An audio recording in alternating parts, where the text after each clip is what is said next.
So म्याट्रिक्सको पहिलो एक्सरसाइजको हामी question number 4 मा पुगेका छौं र लास्ट क्लासमा हामीले 4 नम्बरको ए र बी यो दुईटा कम्प्लिट गरेका थियौं डिटर्मिनेन्ट फाइन्ड गर्ने मात्रै छ यो लेसनमा बेसिकली र डिटर्मिनेन्टको बारेमा हामीले अस्ति के कुरा गरेको थियौ थोरै म रिपिट गरौँ डिटर्मिनेन्टको बारेमा हामीले के कुरा गरेका थियौं भने सबभन्दा फर्स्ट थिङ इज हामीले स्क्वायर म्याट्रिक्समा मात्रै डिटर्मिनेन्ट फाइन्ड गर्न सक्छौं हैन जुन म्याट्रिक्समा रो र कोलम हैन रो र कोलमको नम्बरहरु इक्वल हुन्छ त्यस्तोको मात्रै डिटर्मिनेन्ट फाइन्ड हुन्छ भनेर पढाएको थियौ हैन स्क्वायर म्याट्रिक्स अथवा वर्गाकार म्याट्रिक्सको मात्रै डिटर्मिनेन्ट पत्ता लगाउन सकिन्छ पहिलो कुरा दोस्रो कुरा यदि त्यो म्याट्रिक्स 2x2 म्याट्रिक्स हो भने यस्तो चारवटा सदस्य भएको 2x2 म्याट्रिक्स हो भने त्यसको डिटर्मिनेन्ट पत्ता लगाउँदाखेरि हामीले के गर्छौं त मेजर डायगोनल अथवा मेजर डायगोनल भनेको पहिलो र अन्तिम सदस्यलाई जोड्ने यो विकर्ण त्यसलाई गुणन गर्छौं एडी आउँछ अनि माइनस गर्छौं हामीले अर्को विकर्णलाई भनेको बी र सी लाई गुणन गरेर हामी माइनस गर्छौं हैन यसरी डिटर्मिनेन्ट पत्ता लगाउन सकिन्छ र यो दुईटा धर्साहरुको बीचमा म्याट्रिक्सलाई लेखियो भने यसले डिटर्मिनेन्टलाई जनाउँछ डिटर्मिनेन्ट भनेको एउटा संख्या हो हैन त्यो हामीले पढेको थियौं र यदि एउटा मात्रै सदस्य भएको म्याट्रिक्स छ र त्यसको डिटर्मिनेन्ट हामीले पत्ता लगाउन पर्यो भने त्यो जति म्याट्रिक्सको सदस्य जे हो त्यो नै आफैमा डिटर्मिनेन्ट हुन्छ भनेर पनि पढेको थियौं हामीले ए र बी को डिटर्मिनेन्ट कम्प्लिट गरेका थियौं यो बी नम्बरकोमा अलिकति कन्फ्युजन हुन सक्छ जस्तो मलाई एकजनाले सोधेको पनि थियो -2q फाइन्ड गर्दाखेरि चाहिँ तिमीले q भन्ने म्याट्रिक्स त राख्छौ त्यो q भन्ने म्याट्रिक्सलाई तिमीले -2 ले गुणन गर्ने होइन 2 ले मात्र गुणन गर्नुपर्छ यहाँ अगाडि माइनस छ भनेर झुकिन हुँदैन यो अलिकति इम्पोर्टेन्ट र ट्रिकी क्वेशनमै पर्छ यो B number I hope everybody has done it already गरेको छ र मिलेको छ भने हामी भोलि भेट हुँदाखेरि हेर्छौं पनि अब हामी जाउँ आज चाहिँ क्वेशन नम्बर 4c तिर in question number 4c there is 3pq okay pq छ त्यहाँ pq भनेको p भन्ने म्याट्रिक्स र q भन्ने म्याट्रिक्सलाई मल्टिप्लाई गरेको it is pq p into q है p भन्ने म्याट्रिक्स लेख्न पर्यो जुन म्याट्रिक्स p हो अनि इन्टु गर्न पर्यो अर्को म्याट्रिक्सलाई त्यो अर्को म्याट्रिक्सको नाम के हो त q p भन्ने म्याट्रिक्स र q भन्ने म्याट्रिक्स कुनै दुईटा म्याट्रिक्सलाई अब कसरी गुणन गर्ने त्यो हामीले पहिला जान्नुपर्छ 3 त छदैछ अगाडि तर यहाँ pq पनि त छ भन्ने कुनै दुईटा म्याट्रिक्सलाई हामीले गुणन गर्न जानेको हुन पर्यो त्यो हामीले अलिकति पहिला 9 क्लासमा पनि पढेको छौं तर यसलाई हामी रिपिट गर्छौं थोरै बुझ्नको लागि बिर्सेको पनि हुन सक्छ सो हामीले फाइन्ड गर्नुपर्ने छ 3pq in question number c so 3pq मा हामी के गर्छौं सुरुमा 3 लेख्छौं यो 3 भयो अनि p लेख्छौं यो p भन्ने म्याट्रिक्स भयो र यो q भन्ने म्याट्रिक्स भयो है र मल्टिप्लाई साइन छ यिनीहरुको बीचमा 3pq भयो अब ध्यान दिएर स्क्रिनमा हेर्नु होला पहिला यो दुईटा म्याट्रिक्सलाई गुणन गर्दाखेरि हामीले के गर्छौं भने नि you have to first of all take the first row यो म्याट्रिक्सको पहिलो रोलाई यसरी लिने यसलाई 5 र 2 छ अब यो पहिलो रोलाई केसँग गुणन गर्नुपर्छ त हामीले केसँग मल्टिप्लाई गर्नुपर्छ त भन्दा अर्को म्याट्रिक्सको पहिलो कोलमसँग मल्टिप्लाई गर्नुपर्छ है यो रो मल्टिप्लाइज विथ कोलम पहिलो रो र पहिलो कोलम गुणन हुन्छ र त्यसरी गुणन गर्दाखेरि पनि ध्यान दिएर हेरौं त्यसरी गुणन गर्दाखेरि पनि पहिलो सदस्यसँग नै गुणन गर्ने है हेरौं है पहिलो सदस्यसँग गुणन गर्ने भनेको के हो 5 लाई 7 सँग गुणन गर्ने भनेको 35 आउँछ हैन अनि प्लस लेख्ने प्लस अनि दोस्रो सदस्यसँग नै गुणन गर्ने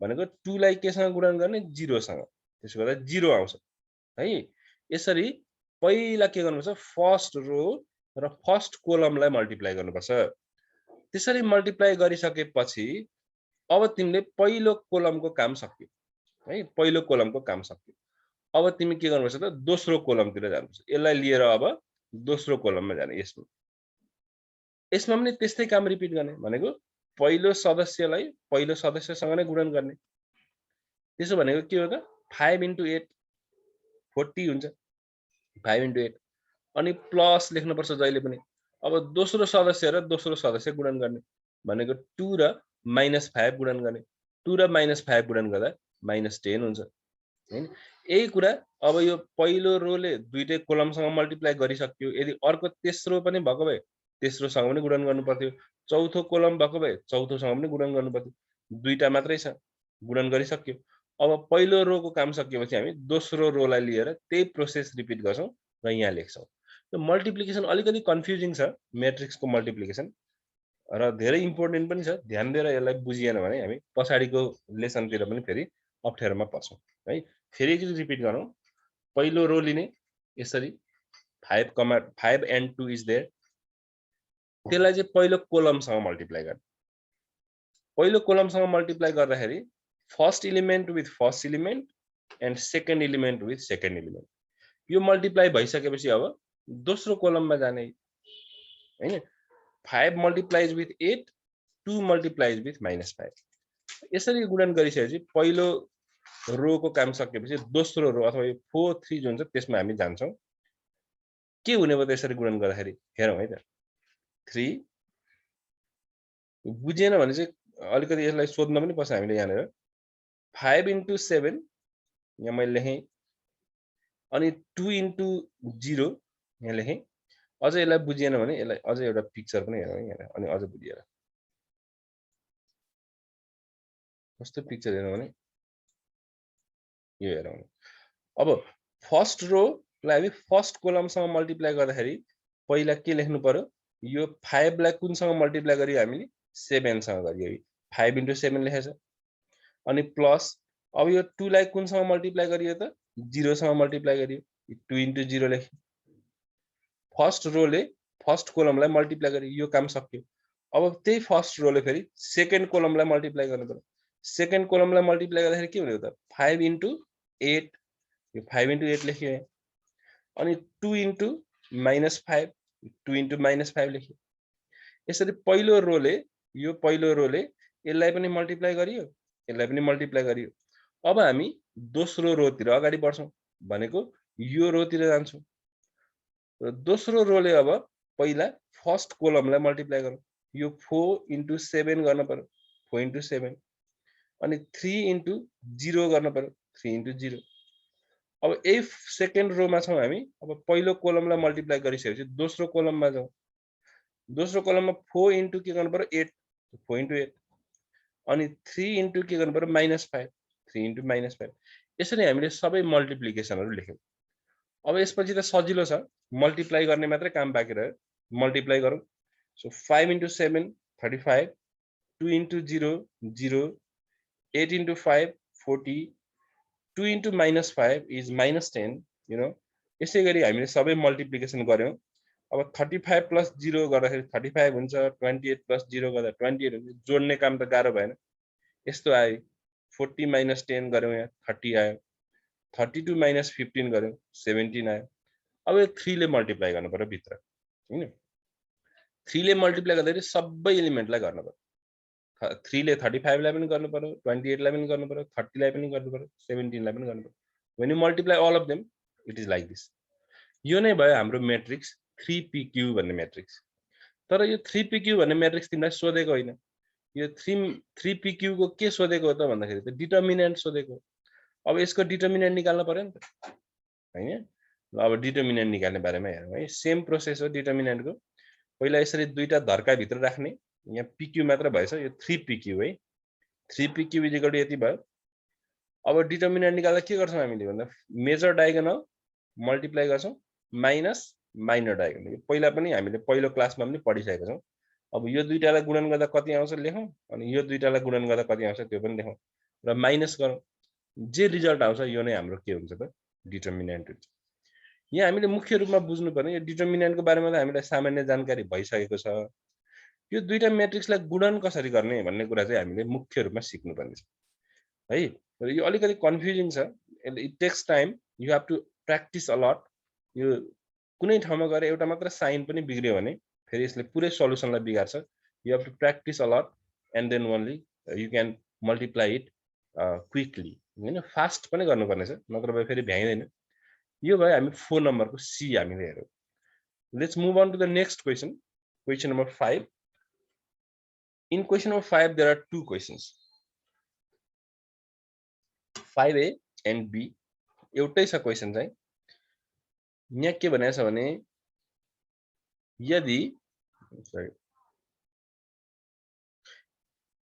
यदि ए नम्बर हेरौँ है, A is equal to this matrix and B is equal to this, दुईटा म्याट्रिक्सहरु दिएको छ भने परीक्षण गर्नुहोस् determinant of AB is equal to determinant of A into determinant of B. यो के भन्न खोजेको त भन्दाखेरि तिमीले डिटर्मिनेन्ट अफ एबी निकाल्ने एकतिर, अर्कोतिर चाहिँ डिटर्मिनेन्ट अफ ए छुट्टै डिटर्मिनेन्ट अफ बी छुट्टै निकाल्ने र त्यो दुईटालाई मल्टिप्लाई गर्ने। बराबरी आउँछ कि आउँदैन परीक्षण गर्नुपर्छ। अब लेफ्ट ह्यान्ड साइडमा छ डिटर्मिनेन्ट अफ एबी, त्यो पत्ता लगाउनको लागि पहिला तिमीले एबी पत्ता लगाउनु पर्छ हैन, अनि बल्ल डिटर्मिनेन्ट अफ एबी पत्ता लगाउन सक्छौ। राइट ह्यान्ड साइडमा चाहिँ ए को डिटर्मिनेन्ट छुट्टै निकाल्ने, बी को डिटर्मिनेन्ट छुट्टै निकाल्ने, दुईटा संख्याहरु आउने भए ती संख्यालाई गुणन गर्ने र चेक गर्ने कि लेफ्ट र राइट इक्वल हुन्छ कि हुँदैन,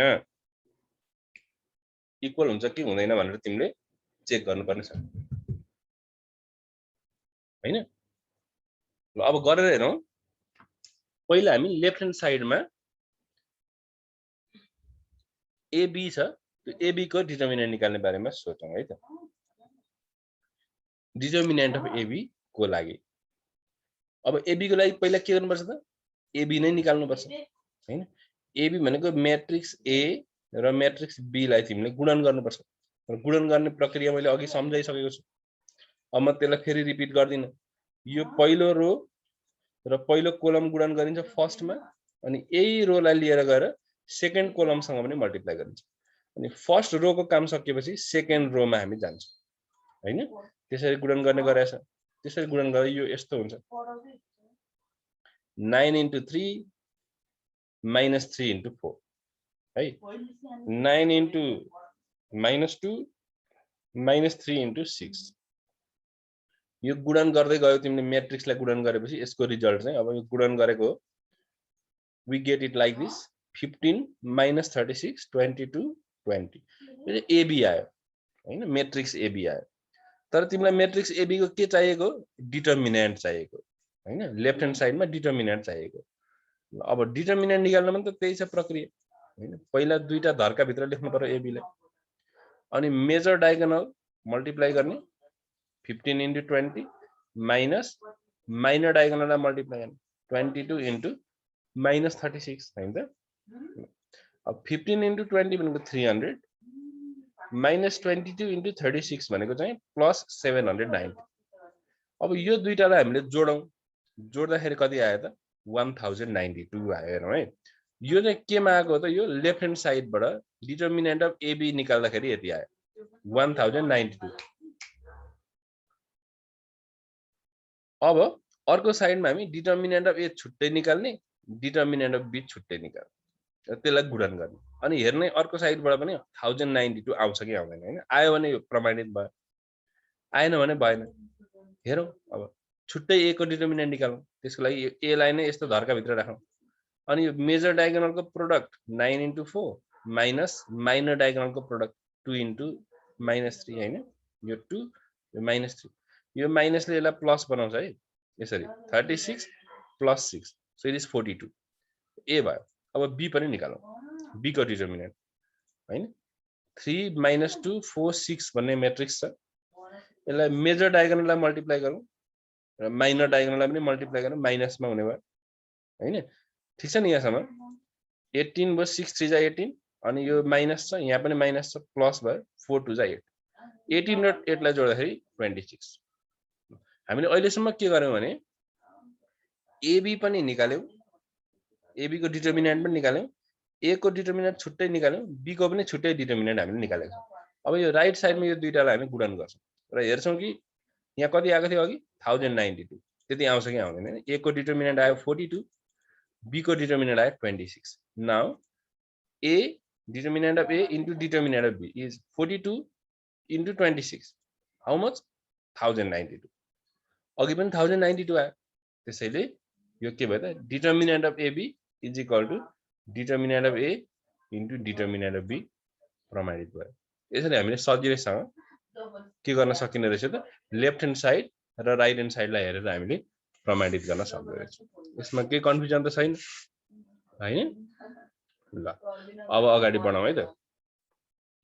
क्वेशन नम्बर 6 तिर जाउँ सबै डिटर्मिनेन्ट र मल्टिप्लाईको कुरा मात्रै छ सजिलो छ त्यसले गर्दाखेरि मैले अलिकति यसलाई छिटो छिटो अगाडि पनि बढाइरहेको छु 6 नम्बरमा हेरौँ m भन्ने म्याट्रिक्स दिएको छ n भन्ने म्याट्रिक्स पनि दिएको छ तिमीले के गर्नुपर्ने छ त भन्दाखेरि mn र nm को डिटर्मिनेन्ट पत्ता लगाउनु पर्ने छ यहाँनिर एउटा कुरा के थाहा पाइराख्नु पर्यो हामीले भने नि सामान्यतया चाहिँ कुनै दुईटा संख्याहरू छन् मानौ 2 र 5 भन्ने दुईटा संख्या रहेछन् भने 2 into 5 गराउँदा कति आउँछ 10 आउँछ हैन अनि 5 into 2 गराउँदा कति आउँछ 5 into 2 पनि कति आउँछ 10 नै आउँछ यसको के मतलब भयो त भन्दा यी संख्याहरूलाई 60 फेर गर्दाखेरि गुणन गर्ने क्रममा संख्याहरूलाई दायाँ बायाँ 60 फेर गर्दाखेरि त्यसको गुणनफलमा केही फरक परेन जोड्दा पनि त्यस्तै हुन्छ 2 + 5 पनि 7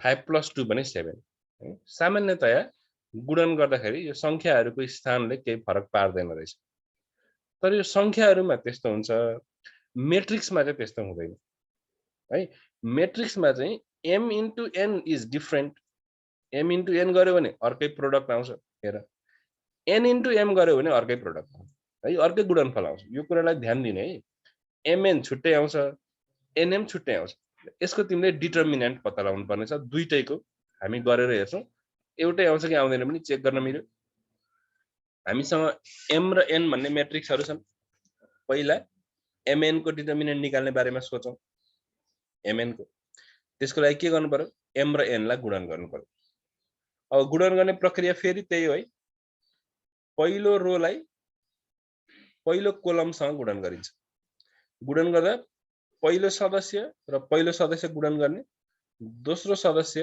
र दोस्रो सदस्य गुणन गर्ने ठीक छ दोस्रो सदस्य गुणन गर्ने र त्यसको रिजल्ट हामीले हेर्छौं कस्तो रिजल्ट आउँछ गुणन गर्दाखेरि कति आउँछ भनेर हामीले हेर्छौं सो हामीले यो दुईटा म्याट्रिक्सलाई मल्टिप्लाई गर्दाखेरि अब यो first row with the first column 2 into -2 -3 into -4 it is the same process like the previous question यसलाई मल्टिप्लाई गरौं 2 into -2 गर्दाखेरि -4 अनि यो माइनस माइनस दुईटै भाग हुनाले प्लस मा गयो यसरी हेर्दाखेरि यो कति आयो त 8 -24 -12 and 13 अब यसको डिटर्मिनेन्ट निकाल्दाखेरि के गर्नु पर्यो हामीले mn को डिटर्मिनेन्ट अब मेजर डायगोनल को प्रोडक्ट माइनस माइनर डायगोनल को प्रोडक्ट सर 3 मात्र हो सर 6 - 30 भयो oh it should be 6 - 3 right la make it correct it on your own यसलाई करेक्ट गर है त कति आउँछ mn को डिटर्मिनेन्ट त्यही अनुसार हामीले हेरौं करेक्टै गरौं त यो कति हुने भयो त 3 हुने भयो 6 - 3 is just 3 and when you get 3 there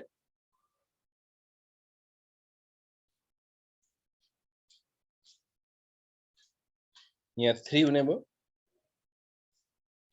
अब यहाँ पनि 3 हुने भयो डिटर्मिनेन्ट फाइन्ड गर्ने क्रममा हैन तपाईले आफ्नो कपीमा गर्नु भएको नि हेर्नु होला and here is 3 now similarly you 13 times 8 is 104 and -12 times 3 is it is 36 here -36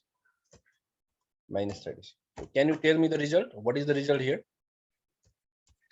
68 sorry is it 68 yes sir okay so in this way हामीले mn भन्ने म्याट्रिक्स को डिटर्मिनेन्ट फाइन्ड गर्न सक्यौ हैन पहिला m र n लाई मल्टिप्लाई गर्यौं हामीले अनि त्यसपछि के गर्नु त भन्दाखेरि डिटर्मिनेन्ट फाइन्ड गरौँ 68 आयो अब हामी सेम प्रोसेस रिपिट गर्छौं र nm भन्ने म्याट्रिक्स तिर जान्छौं हामी हैन mn र nm एउटै होइन भनेर अघि मैले भने nm लाई मल्टिप्लाई गर्दा चाहिँ अगाडि n राख्नु पर्यो पछाडी m राख्नु पर्यो हैन ल त्यो चाहिँ अब सेम भएको हुनाले मैले यो तिमीहरुलाई नै गर्न भनेर छोडे है त mn फाइन्ड भयो nm पनि मल्टिप्लाई गर्ने अनि डिटर्मिनेन्ट पनि फाइन्ड गर्न सक्नु यो थियो हाम्रो क्वेशन नम्बर 6